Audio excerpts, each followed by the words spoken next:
చేసే ప్రతి ప్రయత్నం గెలుపును ఇవ్వకపోవచ్చు. గెలవగలను అనే నమ్మకాన్ని మాత్రం తప్పక ఇస్తుంది.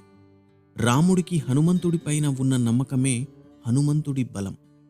ఒక చల్లటి వర్షం ముందు గర్జించే మేఘాలు ఎలాగో గొప్ప గెలుపు ముందు కష్టాలు అలాగే వస్తాయి.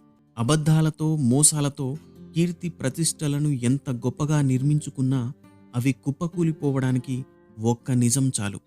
అందుకే కష్టమైనా సరే నీతిగా బ్రతకడమే మనిషికి ఉత్తమ మార్గం. స్త్రీ పురుషుడిలో ఏమీ చూడదు. అతడి మేధస్సు, అతడి పర్సనాలిటీ, జీవితంలో అతడు సాధించిన విజయాలు ఇవేవి ఆమెను ఆకట్టుకోలేవు. కేవలం తనని అతడు గుర్తించాడా లేదా అన్నదే ఆమెకు కావలసినది. ఒక భర్త గెలుపుకైనా ఓటమికైనా సగం భార్య కారణమన్నది ఎంత నిజమో, ఒక భార్య కన్నీటికైనా ఆనందానికైనా సగం భర్తే కారణమన్నది అంతే నిజం.